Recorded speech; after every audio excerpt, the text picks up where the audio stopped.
नहमदुहु व नसल्ली अला रसूलिहिल करीम।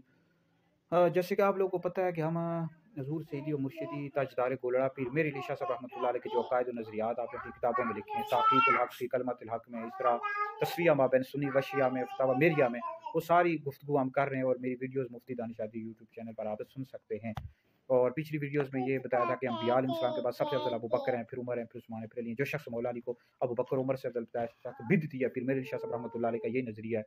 फिर अमीर मुआविया रज़ी अल्लाह तआला अन्हु को आपने कहा वही लिखा है। आज हम इस सवाल से गुफ्तगू करेंगे कि जो पिछले 3.5 साल से बहुत ज़्यादा इंतशार है अहले सुन्नत के अंदर, डॉक्टर अशरफ हासन जलाली साहब ने कहा कि पीर मेरे शाह साहब रहमतुल्लाह अलैह का ये मौक़िफ़ था कि उनसे ख़ता इज्तिहादी हुई। ठीक है जी, तस्फ़िया मा बैन सुन्नी व शिया में जो पीर मेरे शाह साहब रहमतुल्लाह अलैह ने लिखा है, इस वाले से हम गुफ्तगू करेंगे। पीर मेरे शाह साहब रहमतुल्लाह अलैह ने तस्फ़िया मा बैन सुन्नी व शिया में लिखा है कि बाग़ फ़दक़ का मुतालबा करते हुए हज़रत फ़ातिमा रज़ी अल्लाह तआला अन्हा किसी नाजायज़ अमर का मुर्तकिब नहीं हो सकती, क्योंकि उन्होंने कुरान मजीद की आयत मुबारका पेश की थी।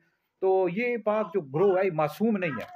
ठीक है जी, इनसे ख़ता होना नामुमकिन नहीं है। ठीक है जी, अगर हो तो फिर ये अफ़ और तथहीर लाई में दाखिल होगी। तो पहली बात याद रखें कि अंबिया अलैहिस्सलाम और फरिश्तों के अलावा कोई भी मासूम नहीं है। सहाबा हों, आले बैत हों, ये महफूज हैं, मासूम नहीं है। ठीक है जी।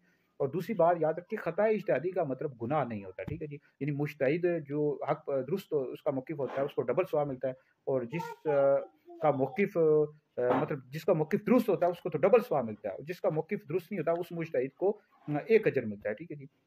तो ये दोनों चीज़ें हमने बयान कर दी। और तीसरी बात ये है कि पीर मेरे अली शाह साहब रहमतुल्लाह अलैह का क्या मौक़िफ़ था इस हवाले से, तो वो हम बयान करते हैं। भाई डॉक्टर अशरफ आसफ़ जलाली साहब ने ये बात कही कि उनसे ख़ता इज्तिहादी हुई, तो अब डॉक्टर साहब ने जो दलाइल दिए पिछले 3.5 साल से हमने सुने उन दलाइल को, तो वो इस तरह इस्तिदलाल करते रहे जी अंबिया अलैहिस्सलाम फरिश्तों के अलावा कोई मासूम नहीं है। फिर उन्होंने अंबिया अलैहिस्सलाम के ख़ताओं के हवाले से गुफ्तगू की, तो ये दुरुस्त नहीं है अंबिया अलैहिस्सलाम के ख़ताओं के हवाले से इस तरह गुफ्तगू करना। तो आप डॉक्टर साहब आपको चाहिए था आप सराहतन अहले सुन्नत के उसूल और अक़ायद की किताबों से दिखा देते भाई किसने लिखा है कि उनसे ख़ता इज्तिहादी हुई। ठीक है जी, जैसे कि आला हज़रत इमाम अहले सुन्नत ने फ़तावा रज़विय्यत नंबर 10 में लिखा है, फ़र्क़ मरातिब बेशुमार हक़ ब10 सैदरी करार कि जंग जमल, जंग सिफ़ीन, जंग निरवान में जो मौला अली के मुकाबले सहाबा किराम रिज़वान है उनसे ख़ता इज्तिहादी हुई। आला हज़रत ने लिखा है, ठीक है, उनसे ख़ता इज्तिहादी हुई, मौला अली हक़ पर थे। ये सराहतन लिखा हुआ है। तो आप इस तरह सराहतन दिखा देते अहले सुन्नत के उसूल है, ये इंतशार सारा ख़त्म हो जाता। आपने इस्तिदलाल करते रहे, जो भी डॉक्टर साहब के हामी हैं वो इस्तिदलाल कर रहे हैं, आप सराहतन दिखाएँ। अब फिर दूसरी आपको मिसाल देता हूँ कि जैसे ईमान अबू तालिब का मसला है। अब ये हदीस से आला हज़रत ने साबित किया कि उनका ईमान साबित नहीं है, लेकिन फिर भी अहले सुन्नत के कई उलमा हैं, वो कहते हैं उनका ईमान साबित है। लेकिन आला हज़रत ने उन पर कुफ़्र का या गुमराही का कोई फ़तवा नहीं दिया कि ना गुमराह है, ना काफ़िर है, ना ही अहले सुन्नत से खारिज हैं। तो लेकिन कहा कि ये हदीस से साबित है, जब ये मसला हदीस से साबित है और जो इसका कायल नहीं है उसको भी काफ़िर और गुमराह नहीं कहा जा रहा, नहीं अहले सुन्नत से खारिज नहीं कहा रहा। अब जब हज़रत फ़ातिमा रज़ी अल्लाह तआला अन्हा से ख़ता इज्तिहादी हुई या नहीं हुई, अगर कोई कहता है नहीं हुई, तो उस पर क्या शरई हुक्म लगेगा? अगर कोई कहता है हुई है, जैसे डॉक्टर अशरफ जलाली साहब, तो हम उसको काफ़िर नहीं कहते, ना ही गुमराह कहते, नहीं अहले सुन्नत से खारिज कहते हैं, वो अहले सुन्नत के आलिम है, ना ही उनको काफ़िर और गुमराह कहना चाहिए। ठीक है, ये ज़्यादती है, दुरुस्त नहीं है। तो डॉक्टर साहब से हमारी रिक्वेस्ट है आप सराहतन दिखाएँ जी उसूल और अक़ायद की किताबों से, अक़वाल ना पेश करें, अक़वाल हुज्जत नहीं होते, जो अहले सुन्नत का मुसल्लमा नज़रिया है ये आप पेश करें। ठीक है? इस वाले से हमने फ़तवा भी लिखा है, मेरा फ़तवा भी यूट्यूब पर मौजूद है, मुफ्ती दानिश आज़ी मेरा यूट्यूब चैनल है, वहाँ पर सुन लें, फ़तवा देख लें आप कि अहले सुन्नत का मुसलमान नज़रिया नहीं है कि उनसे ख़ता इज्तिहादी हुई हज़रत फ़ातिमा रज़ी अल्लाह तआला अन्हा से। और इसी तरह टिकटॉक पर भी मौजूद है।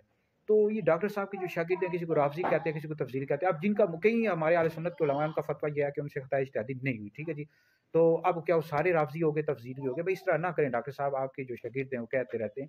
हम उनको ये नहीं कह रहे हैं हमसे आकर मुनाज़रा करो, हर किसी को मुनाज़रे की दावतें देते रहते हो। खुदा के बंदो आप सराहतन दिखा दें, यहाँ लिखा हुआ है जी, ये देखें आप अहले सुन्नत की उसूल और अक़ायद की किताबों में देख लें जी, यहाँ लिखा हुआ है कि इनसे ख़ता इज्तिहादी हुई। सारे देख लेंगे, उन किताबों को देख लेंगे। तो ये इस्तिदलाल ना करें कि अंबिया अलैहिस्सलाम फरिश्तों के अलावा कोई मासूम नहीं। ये तो अहले सुन्नत का इजमा है, अक़ीदा है कि उनके अलावा कोई मासूम नहीं है, या सहाबा और अहले बैत ये महफूज़ है, मासूम नहीं है। और तीसरी बात यह है कि अमीरुल मोमिनीन खलीफतुर रसूल अफ़ज़लुल बशर बअदल अंबिया हज़रत सैयदना सिद्दीक़ अकबर रज़ी अल्लाह तआला अन्हु ने हदीस पेश की थी। और बाज़ लोग इस तरह कहते रहते हैं कि सिद्दीक़ अकबर रज़ी अल्लाह तआला अन्हु से भी ख़ता इज्तिहादी हो सकती है, उनसे ख़ता इज्तिहादी नहीं हुई भई, इस हवाले से। ठीक है जी?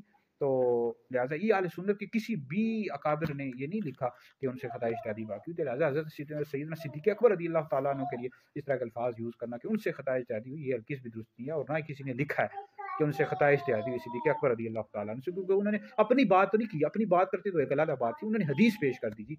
हदीस पेश कर दी, बुखारी में हदीस मौजूद है कि अंबिया अलैहिस्सलाम दिरहम और दिनार का वारिस नहीं बनाते, अंबिया इल्म का वारिस बनाते हैं। ठीक है जी? तो हज़रत फ़ातिमा रज़ी अल्लाह तआला अन्हा ने कुरान की आयत पेश की, तो हज़रत फ़ातिमा के लिए ख़ता इज्तिहादी का जो लोग कह रहे हैं, ये अहले सुन्नत का मुसलमान नज़रिया नहीं है, अक़वाल पेश करें। तो डॉक्टर साहब आपसे रिक्वेस्ट है, आप मुसलमान नज़रिया पेश करें और इस हवाले से सराहतन अहले सुन्नत की अकायद रसूल किताबों से दिखाएँ या फिर मुनाज़रा कर लें, ताकि ये सारा इंतशार ख़त्म हो जाए। बहरहाल हमने इसने उस हवाले से वीडियो फ़तवा भी लिखा है, मेरा फ़तवा भी मौजूद है, वो फ़तवा भी आप पढ़ सकते हैं मेरे यूट्यूब चैनल पर। बाकी पीर मेहर शाह साहब रहमतुल्लाह अलैह का उन्होंने लिखा है, इम्कान है, वक़ूअ नहीं लिखा उन्होंने, ठीक है जी। तो पीर मेहर शाह साहब रहमतुल्लाह अलैह के हवाले से इस तरह की गुफ्तगू ना की जाए। तो आप ये कहें कि अगर कोई कायल नहीं है, ख़ता इजदादी नहीं है, तो उस पर क्या हुक्म लगेगा? तो ये भी तो बताएँ ना। तो जैसे अब माने अबू तालिब के हवाले से हमने मिसाल दी है। तो बहरहाल इस हवाले से मज़ीद भी हम गुफ्तगू करेंगे। मेरी मज़ीद वीडियोज़ यूट्यूब चैनल मुफ्ती दानिश शादी पर मौजूद है, आप सुन सकते हैं। ये वीडियो सुने, दीगर लोगों तक पहुँचे, आप लोगों के लिए बहुत बड़ा शुक्रिया।